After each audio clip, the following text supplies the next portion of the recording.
it's time to sit back and relax with your favorite drink. And listen.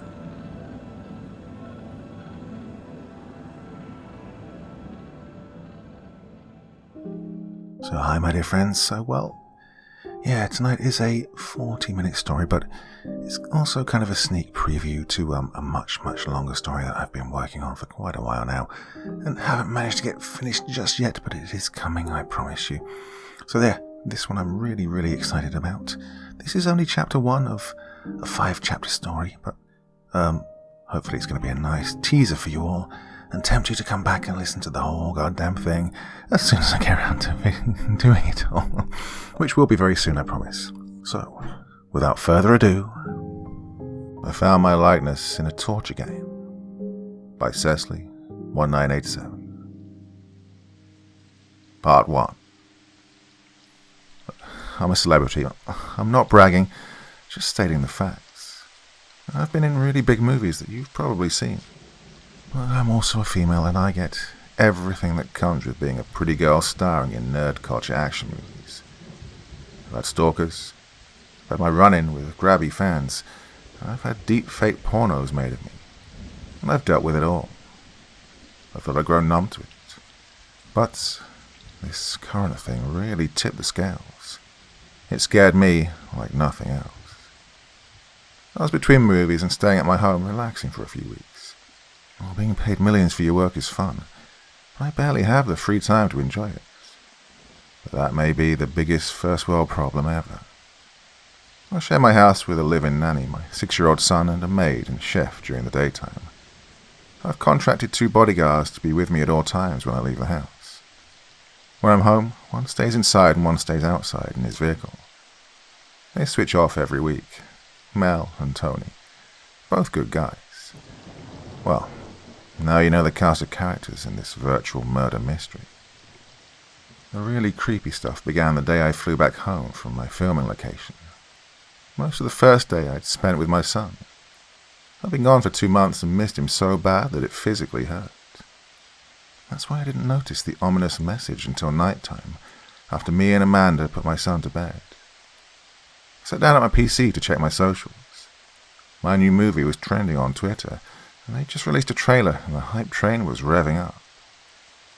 Yes, I could have checked my work emails with the phone, but I had a system, no work-related things on my phone. And my phone was a safe place. My constant friend when away from my home and family. It was easy to let your phone control you if you didn't set boundaries. I suffered a series of panic attacks when I was younger, and that social media and the business overwhelmed me. When my first movie blew up and made me a household name, my therapist told me to have a whole separate device for work stuff. I'd forbidden myself from any stress on my personal phone, and it actually helped. So now I sat at my desktop PC, with dual screens and a glow-in-the-dark keyboard. I'd instructed my nephew to build me a capable PC, and he went all out like I was a professional gamer. He built his dream PC, but at least I could check my email. I answered a few emails from my agent, scheduled an appointment at my salon. I needed to be a brunette for my next movie. Ordered a gift for my previously mentioned nephew, turning 17 this month. As I was checking the rest of my emails and sorting out spam for the junk folder, I saw a message marked in all caps. Ms. J, please read message, urgent. I was a little frustrated as I clicked on the message to delete. This was supposed to be my secure work email, but sometimes fans found them out and bombarded my inbox.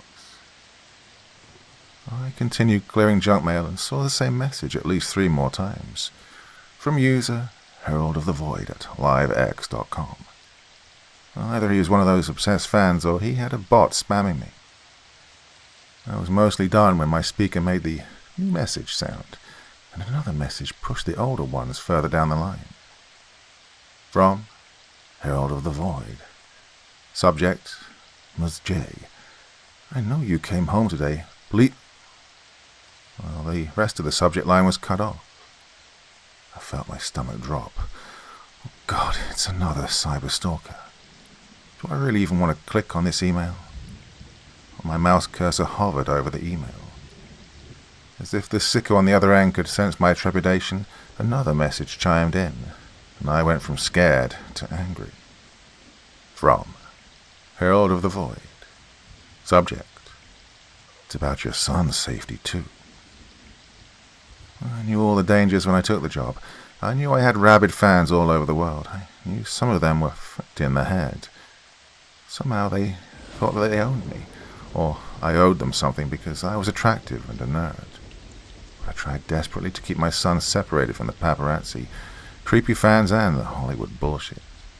And so, I clicked the message out of anger. Dear Jay, I'm breaking one of my self-imposed rules that I've placed on myself. I'm coming directly to the subject of one of my simulators. I break my silence in order to bring a troubling matter to your attention. I am a video game programmer and designer, but you won't find me working for any big company like EA or Activision. The games I've made are high quality, but exclusively only to the client who commissioned the game in the first place. The games I create are of a particular matter for clients with a rare exposition. The games I create will be considered shameful or troubling if my clients were discovered playing them. Yes, some are pornographic, but that's not where the extreme taboo comes from. I scooted in closer to the monitor. I'd barely gotten into the mysterious message, and my spidey sense was going off. It's like I knew this would be a moment to change my life. Before I knew it, my hand had gone for the drawer where I usually kept my cigarettes. The empty box inside had a sticky note with my handwriting on it reading, "Be strong, for Jacob." I quit 2 months ago for my health and my son, but I was about to receive a very convincing reason to relapse. The message continued. I create realistic and graphic murder simulators for paying clients. The service I provide is very customizable. The client can request the name, age, and appearance of the virtual victim. The client can give me any number of details to make it as accurate or surreal as they want. Right now you probably scoff at my profession. Maybe you think me no better than a porno director or a virtual snuff film creator. But studies have shown that people exposed to extreme violence in video games rarely escalate to committing actual crimes in reality. I believe I give a virtual alternative to real-life violence, an outlet for the darkness inside us human beings. We are just highly aggressive and territorial primates that still think they're trying to survive in the jungle. Our brains haven't evolved to a point that calm and reason always prevail. That's why I utilize this technology to pacify man's homicidal and toxic desires. Well, I was intrigued, and a little afraid as I read further. But I did roll my eyes at the gratuitous pontificating of the author on the other side of the message. He had people all figured out. But, Miss J, I am a fan of yours, and I'm afraid your life may be in real danger. The client has commissioned me to create a murder simulation with you as the victim. I usually get requests like this. Politicians, actors, and ex-wives are the most requested for virtual victims. People in the public limelight make for the most detailed victim murder scenarios I can create. The privacy invasion of social media has helped me craft more accurate, personalized scenarios also. I can import a scan of your face into my game, and I can take your voice and use it for dialogue, and for the screams of pain. I've created an AI learning algorithm that can help create deep fakes of your face and voice, to make you do or say whatever the client asks me to create. Well, everything was going normal, or as normal as it can be in my line of work. The client had wanted pictures, voice lines, even the layout of your home. And these details are things that can be pulled from your movies, your home from drone cams, and pictures of you on Instagram. Well, I blushed in embarrassment. I knew a lot of my life was out for the world to see, but I tried to keep my house and kid private, like my very own safe place. But I had shared pictures of Jacob inside my home on my own personal, private accounts that I only shared with family and close friends. I had to close the account after a couple of months when creepers somehow infiltrated it, pretending they were people I went to high school with and catfishing most of my family. What's worse is that the man who lived in my house before was a popular athlete during his rookie year. He had MTV come by and do that dumb show Cribs. The dumbass just helped everybody case his house to be burglarized. What weirded me out was how creepers dug up old high school yearbooks to impersonate friends from high school. It takes a strange persistence to get that close to me, and I was feeling that same uneasiness again. The letter continued. The client wanted the standard package: home invasion, multiple torture methods. The client kept wanting more, sending more audio, more pictures, wanting more scenarios. He kept paying and I kept programming. But this is where things got out of hand. He asked for another murder victim. Your son. I literally gasped when I read this, like I was acting in one of my movies. This had gone too far. Nobody brought my son into their sick fetish. I had to read on. I had to find out why this programmer had contacted me. Then pictures of your son started coming from the client. Some easy enough to find with some digging. But then the audio came. I think whoever the client is, the client wanted a male avatar. It's someone close to you, somebody inside your house. I think his fetish, his fixation on you, is escalating to real-life violence. I need you to play the alpha build of the game. I need you to go into your own murder to play detective. Only you can piece together who it is that wants to kill you. I believe this isn't a fantasy. Its practice runs for the real thing. Well, I may have a despicable job, but I'm not evil. I will not be complicit in murder, especially murder of children. My stomach dropped as I scrolled down and saw a file to unzip. That could be a trick, or a Trojan horse virus. This could just be another convoluted way to hack my computer. So I sat there quietly for 10 minutes, mouse hovering over the file. I decided to take the risk. I had to keep my son safe. The file unzipped and started quickly, blanking out my screen. A bizarre 2D image faded into existence, very reminiscent of the development studio intros in the credits before a legitimate video game. It was a disturbing image of a man on a cross, like the Christian iconography you could find in any Catholic church. But where there should have been the face of Jesus or some poor sinner, there was the profile of the head of an enormous crow. Its beak opened in a scream, and its black pool of an eye was staring back at me. As I looked closer, I realized the crowman had multiple arms and legs, also spread out and nailed on arms of the cross. I guess it was supposed to be a parody of the Vitruvian Man created by Da Vinci. I knew the image was meant to be disturbing, sacrilegious, and cryptic. Something a creeper would do to make himself seem edgy. The crucified, anthropomorphic crow was drenched in red blood. The blood was animated to splatter onto curvy words below its hanging body. And these words were being held together by thorny vines. The vines strangled words said, "The Crows of Flesh Collective." And this too faded off the screen to get to the main title screen. Text showed up with a fully rendered 3D model of my face staring back at me. Almost another parody of the beginning of Mario for the N64. It was surreal. I was staring at my idly blinking and breathing double. The starlet's last night, in a blocky red font above my visage. My face was realistically accurate, highly detailed, and very spooky to see. I'd done mocap face scans and all other such things for tie-in video games for my films, but this was the best yet. This wasn't a lifted asset from one of the other games either. It was an original creation. I clicked my mouse with impatience and received a jolt of surprise as my digital face quickly contorted into a screaming face of agony. Both eyes blackened and swollen, front teeth busted out, and nose splattering blood down my face. A horrid and distorted scream leapt from my two speakers. I screamed in unison with my computer counterpart as my beaten face flashed into a skull and disappeared, leaving a new set of options to choose from. The text menu read, "Skip to scene. A. Home invasion, start on the street. B. Slasher, start inside the house. C. Torture, start in the kill room. Currently unavailable, in development. I took a moment to consider.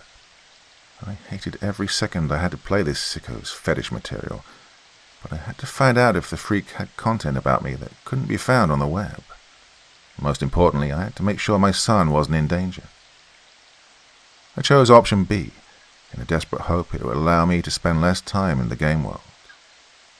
As soon as I found the evidence of a viable threat, I'd contact my security team to revamp every safety protocol they had in place. The game started in the first person in what looked like the foyer of my home. It took me a bit to get familiar with the controls. I had a big brother growing up, so I knew my way around GoldenEye, Half-Life and Team Fortress. Many summer days of me and my sibling taking turns on my mother's clunky family computer, downloading anime and Linkin Park videos, scaring ourselves with horror games and destroying the computer with viruses from LimeWire. I just had to let the muscle memory settle back in from those distant days. First thing I did in-game was look down at my feet in an attempt to see what my POV avatar looked like. It wasn't like the old days when the programmers didn't include the player's body, and you just seemed to be floating around as a set of arms in a shadow. Well, I was in luck, sort of. Black boots, black pants, black shirt. Well, not much to go on, but the body appeared to be masculine. I looked around the digital recreation of my home. Most of the lights were off, leaving me hidden in greys and blacks. Only the green, rapidly blinking of my alarm panel gave any colour to the dark foyer. I approached the panel and triggered a text prompt on my screen saying, "Enter code to deactivate." A close-up of the number pad filled most of the screen. I swallowed hard before typing in the actual security code to my house. Nobody should know the code but me. And yes, I know this was stupid. I changed that code ASAP. But even my 2 security guards didn't know it. They had to swipe their keycards and enter a PIN. I sighed as red letters popped up on the screen saying, "Incorrect code. Use counterfeit security badge or finish your business before the police arrive." Finish your business? I asked myself. Could you speedrun the whole thing by setting off the alarm and then just run up and smack the intruder on the head? Of course, I knew where my room was, but I wanted to explore the rest of the house first. It was a 1-to-1 scale replica of the real thing. Same light fixtures, same tiled, same late 70s Art Deco vibe. When I first bought the house in this palm tree shaded, gated community on a rolling hill, my nephew would jokingly quip, "This looks like the mansion from the Manson family murders." I laughed at his dark humor then. Now the joke didn't seem funny at all. One thing I did notice as I walked around my digital house was that none of the furniture was the same as its real-life counterpart. This was good. It meant the freak that commissioned this game was only guessing how the inside of the house looked, or just didn't care. Maybe it was just some harmless, twisted fantasy and not a real threat. The time came for me to check out my room. I stood in the virtual hallways facing my door, my son's closed door to my right. The prompt on the screen, E to open, mocked me, but I finally did press the button, causing the door to creak open slowly. I stepped into my dark room. My bed was empty, and there was only a glowing light coming from the in-game computer monitor. I could see the silhouette of me, sitting in the swivel chair, back to the hallway, preoccupied with something on the glowing screen. I immediately felt a shiver go down my back, and felt as if there were eyes on my back in real life. It was surreal to be a killer, sneaking up on my virtual self while I sat in the exact same spot in real life. I couldn't take it, so I left the game to quickly hop out of my chair and lock my door. Feeling safer, I returned to my computer and took a seat to continue the game. Somehow I jostled my keyboard when I took a seat, causing my player to unsheath a knife with a stereotypical shing sound effect. The NPC modelled after me stood up from her keyboard, glitched in and out of a T-pose, before turning to me and saying, "Oh my God, who are you?" Well, this freaked me out completely. It was my voice playing back through my computer speakers, for damn sure. But the cadence of the dialogue sounded stilted and unnatural, like it was a couple of voice lines spliced together.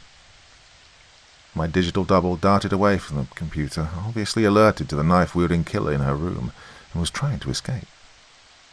But her AI pathfinding must have been off, because she ran directly at me, before turning on a dime to retreat further away.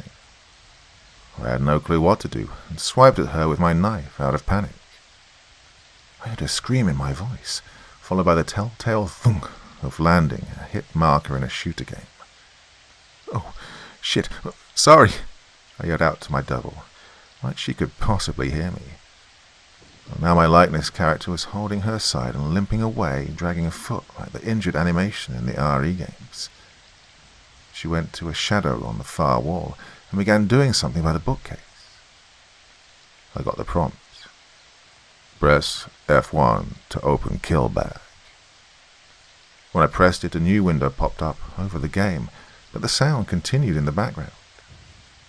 It was a grid pattern similar to the inventory screen in any RPG. I cycle my mouse over the items within for a quick description. A knife, handcuffs, chloroform rag, pliers, duct tape, taser, and a syringe labeled special cocktail. I'll knock myself out. Yeah, that's what I'll do," I said out loud again to nobody in particular. I was really just trying to comfort myself during this surreal situation. I couldn't bring myself to murder my computer self, so taking a chloro nap was the best option. After selecting the chemical-drenched rag, I hit F1 to close the window. To my surprise, my video game doppelganger had vanished. I spun the camera around, searching for my sneaky self. But my victim, me, was just gone. I thought at first it was a glitch. The game had blipped my character model out of existence, and I would have to reload the game. But then I saw something peculiar. The corner where I'd last seen myself had a bookshelf pushed to the side, with a secret door revealed. "Oh shit! The panic room!" I yelled. I quickly looked up from my computer to the real-life version of the wall with the door on it. When moving in years ago, a realtor had told me about the panic room installed by some CEO that got scared after watching the Jodie Foster movie. Now, the CEO had either had a short attention span due to a coke problem, or legal problems causing him to disappear to a country with no extradition laws virtually overnight. The runaway CEO had left his panic room project halfway finished. Just an empty room with a locked door with an entry code nobody knew. So I had a bookshelf placed over it, and had quickly forgotten about it. Well, besides, I had 2 armed guards and a burglar alarm. In a sane world, that would have been way enough. Oh God, though. He has the blueprints to my home. He thinks the panic room is operational, I thought fervently. So he doesn't know what's going on inside my house. He's just a pathetic loser with a murder fetish. I found a sense of relief come over me. I quickly hit escape to pop up a logout menu. I felt gross, like mushed up paper towels floating at the bottom of a dumpster. I'd have to take an extra long shower tonight. Maybe hire an extra bodyguard for the next couple of months or years. "What do you want?" came my voice from my computer's twin speakers. I went back to the live in-game screen and noticed a small surveillance camera flash with a red light above the panic room door. "I'm gonna call the cops. You need to run." My voice came again at a choppy cadence, like my dialogue had been spliced together from multiple movie lines. I guess the game wasn't over. Well, I would think it'd be game over if the victim-to-be made it to a safe place or escaped. A new window popped up at the bottom of my screen. There was a dialogue box, and there was a list of possible replies. Option A, intimidation. "Come out here now, cunt, before I burn this house down and kill anyone coming to save you." Oh, the C word wasn't censored, but I refused to write it down. God, I hate that word. Option B, bluff. "I can do this all night. Your phone line is cut, signal's jammed, and the guards are dead. I wanted you to run to your little cage." Option C, negotiate. You may be safe in there, but your little angel is still out here with me. My stomach dropped. There was an option to hurt my child. How sick was the creep who wanted this? How sick was the creep who made this? I clicked option C, having to know how far this scenario could go. I secretly hoped I could hear the home invader's voice, but it just skipped to my digital twin replying with a line from one of my early movies. My character screamed, "Don't hurt my baby!" Text popped up at the bottom of the screen saying, "Use her son to terrorize or convince her to come out." I had to stop for a while and compose myself. My hand on the mouse was shaking. How sick and depraved the world could be that some sicko got his jollies off by fantasizing about hurting kids. I realized I might have to smoke after this. Something a little more bohemian than regular cigarettes. I'd need it if I didn't want to suffer a panic attack. I walked my player to my son's room. I had to push through to look for any clues. I opened the door and stepped into the dark room. Colorful decorative letters were pinned to the wall, hanging over a small bed, spelling out the name of my son. Jacob's Clubhouse. Wait, did I say Alex earlier? Oh, whatever. Both names are fake. Let's go with Jacob now. I walked up to bed to see the model of a small boy turned away from me, facing the wall, sleeping on a bare bed with no covers or pillow. I pressed the E button to interact, and the boy woke up straight away from a deep sleep to turn and face me with no hesitation. "Oh, Lord, my baby," I said as I looked upon the perfect recreation of my son. I had expected a plain, unassuming asset to represent my 6-year-old son. The whole game was about me, wasn't it? I doubted the client wanted the programmer to focus too much on designing my son. He was just going to be used as a tool to lure me out of hiding anyways. Well, the least I expected was a player model around the same hair color and approximate height of my son. But this child was spot on with its real flesh and blood counterpart.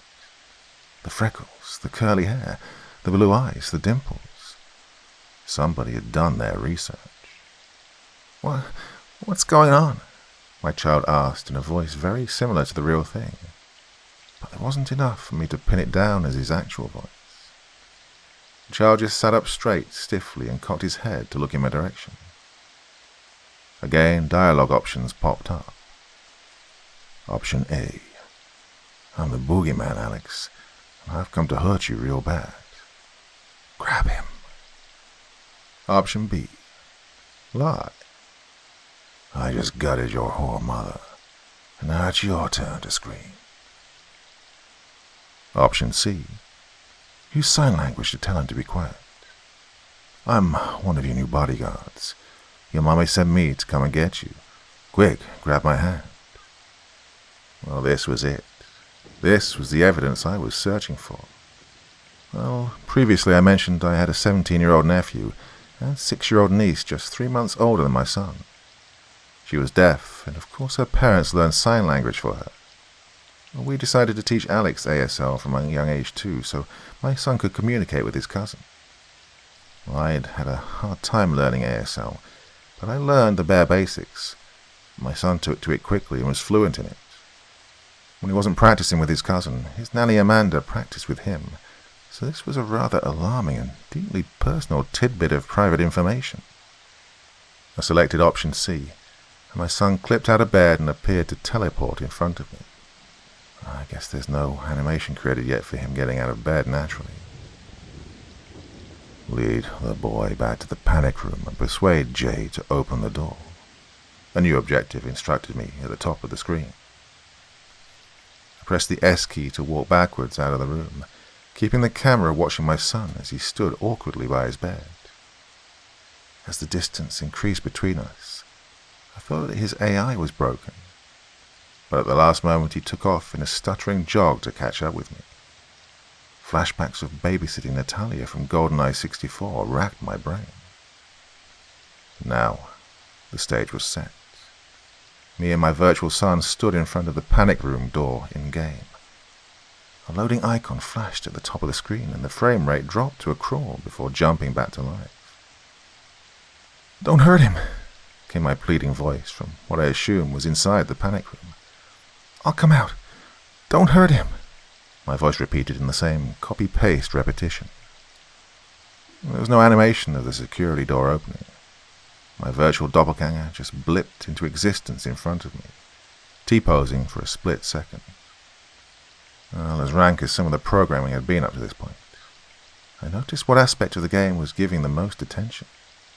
It was my likeness. My facial expression scripted to be terrified, my body shaking, my posture slightly hunched. And my body, spot on accurate. I mean, too accurate.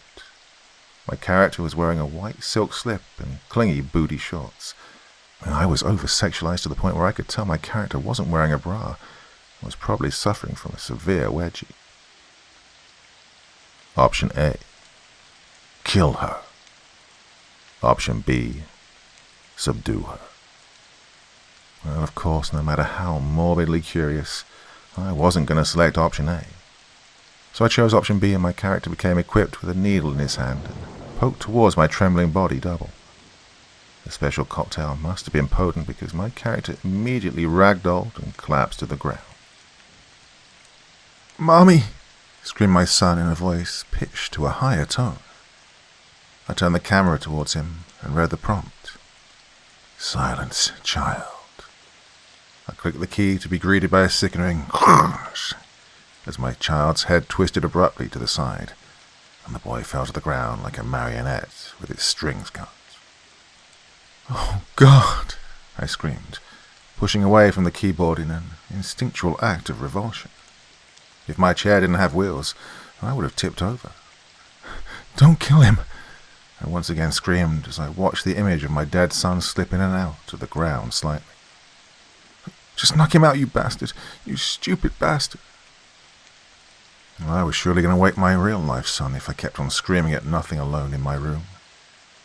No, that wasn't right. I wasn't screaming at nothing. My emotions were directed at something tangible. I was scared, but more angry than scared. I was cursing the programmer of this damn game, or the sick asshole that had commissioned it. I practiced the breathing method my psych doctor had taught me. I closed my eyes tight and focused on my heartbeat. Once my hand stopped shaking, I opened my eyes. My eyes opened once again, very slowly. I was greeted by the sight of my virtual unconscious self still on the ground, and my mangled, dead son. Comical zzz wafted gently up from my motionless body. I wasn't left too long on wondering what to do next because the game had issued another prompt to hold my hand. Take J to staging area 2. Staging area? I asked myself as I clicked on my body, hoping my player character wouldn't snap my model's neck while lying unconscious on the ground. Suddenly the model of my butt and right leg took up most of the screen. I was carrying myself. It felt very bizarre. My player character had hoisted my character's unconscious body over his shoulder, like a fireman carry. I saw a marker indicating a rally point somewhere in my virtual backyard. I hauled myself through my recreated house and stepped outside for the first time. God, it was spot on. Palm trees, pool, gazebo, large storage with attached upstairs apartment. The pool was lit, giving a shimmering, calm midnight atmosphere. I figured all this detail could be ascertained from Google Earth. Well, hopefully it wasn't captured from some freak looking over my privacy gate. Well, now I knew exactly where the game wanted to take my body. A standalone apartment above the storage shed. I hadn't thought about it since my ex-husband stayed there during our divorce. Now it was a room for my nanny, even though she had a room in the house. Well, she could stay out there on her days off to get away from work. But I was only half correct. The marker led me under the steep stairs running up the exterior of the building. 2 green garbage bins were stored under the stairs. My character, now weighed down, slowly slogged over to the bins. Just another insult about my weight. I hit E on the bins and they rolled away on their own. I half expected to hear the Zelda jingle when a new pathway was unlocked.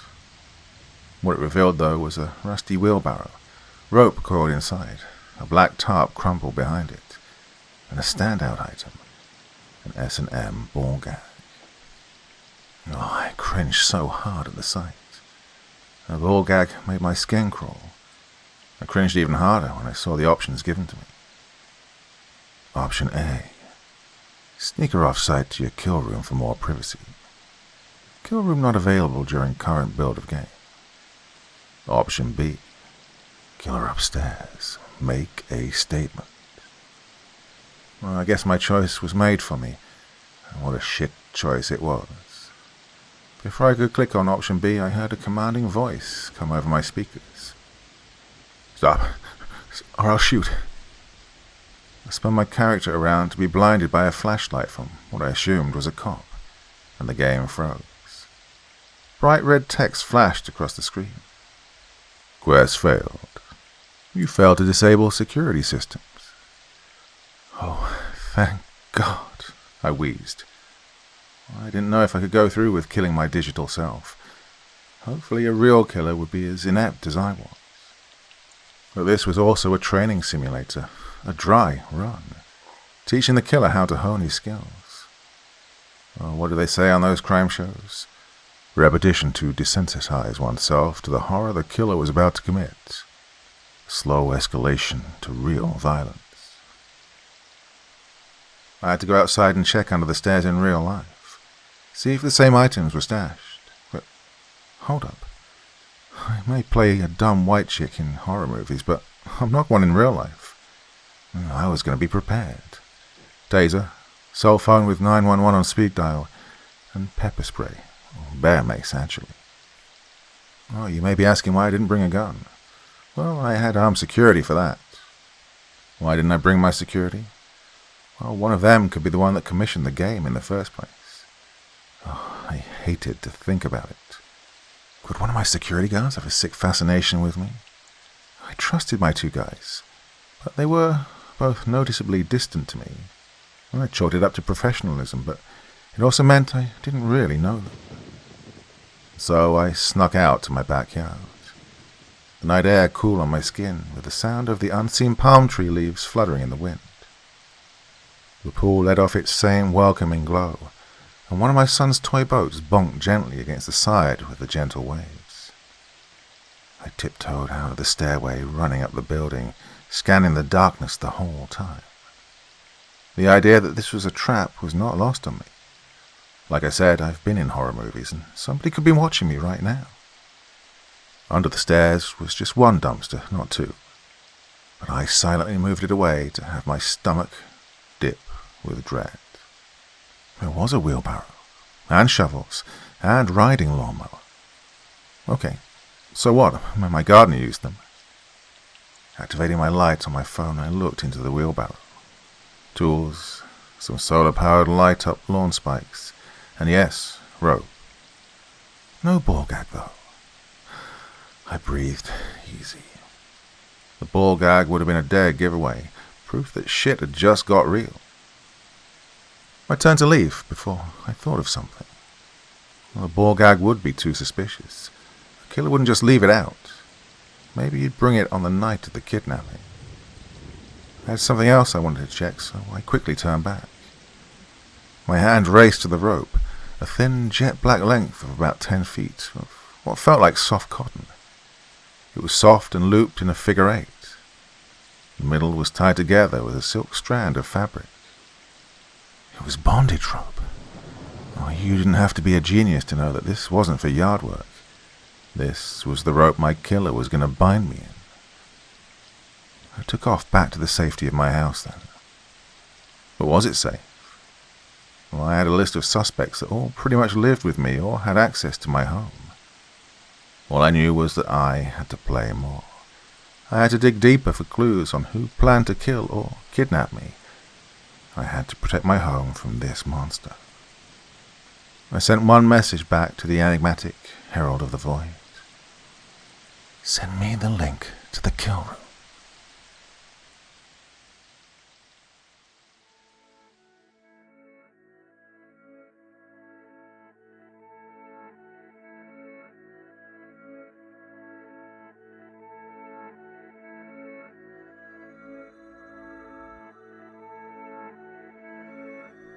Thank you so much for taking the time to listen to this story today. It really means a lot to me and to the author of the story, of course.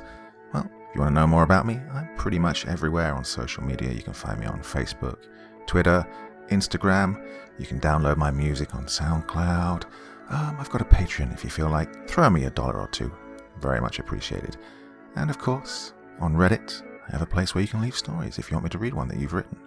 Well, hoping to see you all again very soon. Till then, sweet dreams, and bye-bye.